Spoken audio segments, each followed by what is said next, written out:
સુરતમાં ખાડીપુર રોકવા મેગા ડિમોલિશનની કામગીરી કરાઈ છે। નડતરરૂપ ઇમારતો તોડવાની કામગીરી કરાઈ। કરંજ ખાડીને નડતરરૂપ 6 ઇમારત તોડી પાડવામાં આવી છે। જવાહરનગર વિસ્તારમાં બુલડોઝર ફેરવી દેવાયું છે। 3000 ચોરસ મીટરમાં જે બાંધકામ હતું તેને તોડી પાડવાની કાર્યવાહી કરવામાં આવી છે। સુરતમાં વારંવાર આવતા ખાડીપુરને રોકવા માટે જે મેગા ડિમોલિશનની કાર્યવાહી છે તે હાથ ધરવામાં આવી છે। નડતરરૂપ ઇમારતોને તોડવાની કામગીરી અત્યારે સુરતમાં શરૂ કરી દેવાઈ છે।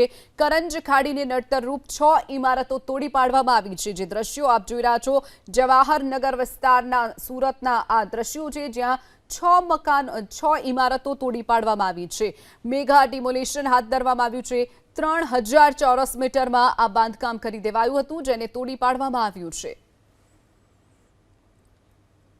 ખાડીપુરને નિવારવા માટે સુરત મહાનગરપાલિકાએ એક્શન પ્લાન બનાવ્યો છે અને ધડાધડ ડિમોલેશન થઈ રહ્યા છે। આપણી સાથે મેયર ઉપસ્થિત છે, તેમની સાથે વાતચીત કરીશું।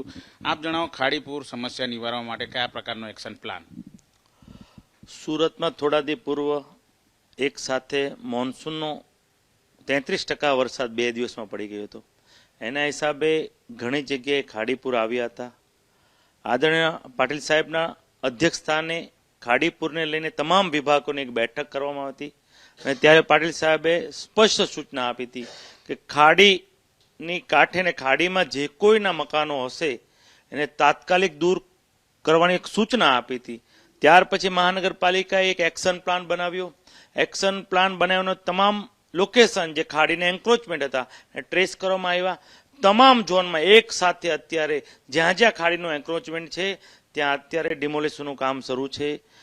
વરાછામાં કરંજ ખાડીમાં 7 થી 8 માળનું બિલ્ડિંગ વર્ષો જૂનું ખાડીની અંદર બનાવી દેવામાં આવ્યું હતું। એટલે તેનું કામ અત્યારે છેલ્લા 3 દિવસથી આ ડિમોલિશન ચાલુ છે। 6 જેટલી મોટી બિલ્ડિંગને તોડી પાડવામાં આવી છે। અત્યારે 7મી બિલ્ડિંગનું કામ અત્યારે શરૂ છે। હું આપની ચેનલના માધ્યમથી સુરતના તમામ જનતાને કહું છું, ખાડી કાંઠે જે કોઈ આવા બાંધકામ કરશે તેની હાલત આવી હાડપિંજર જેવી થશે। જે પ્રમાણે એક બાદ એક ડિમોલેશન થઈ રહ્યા છે ત્યારે જે ઝીંગા તળાવ પર નડતરરૂપ છે એમાં કઈ રીતની કાર્યવાહી? હજી હમણાં જ 2 દિવસ પૂર્વે પ્રભારી મંત્રી શ્રી કનુભાઈ દેસાઈના અધ્યક્ષસ્થાને એક મીટિંગ થઈ હતી અને કનુભાઈને આખો અહેવાલનો ચિતાર મહાનગરપાલિકાના તમામ અધિકારીએ આપ્યો છે। તેણે પણ આ વિષયને ખૂબ જ ગંભીર લીધો છે। તેણે ત્યારે પણ કલેક્ટરશ્રીને કીધું ખાડી ઝીંગા તળાવની પરિસ્થિતિ કેટલા તોડ્યા છે, ત્યારે કલેક્ટરશ્રીએ કીધું 35,000 મીટરમાં અત્યારે ઝીંગા તળાવ દૂર કર્યા છે। આવનાર 1 થી 2 મહિનાની અંદર તમામ ઝીંગા તળાવો દૂર કરી દેવામાં આવશે।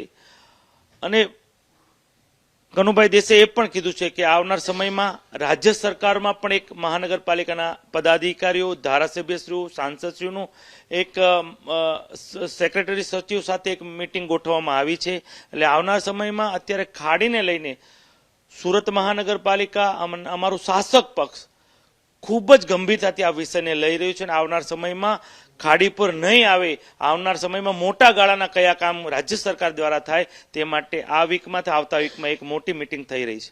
તો બિલકુલ જોઈ શકાય છે સુરત મહાનગરપાલિકા મસ્ત મોટા ડિમોલેશન છે શરૂ છે। અત્યાર સુધી મોટી ઇમારતો 6 જેટલી ઇમારતો ડિમોલેશન થઈ ગઈ છે અને હવે વારો છે 7મી ઇમારતનો। કેમેરામેન રાકેશ પાનવાલા સાથે ધનરાજ બાગલે, એબીપી અસ્મિતા, સુરત।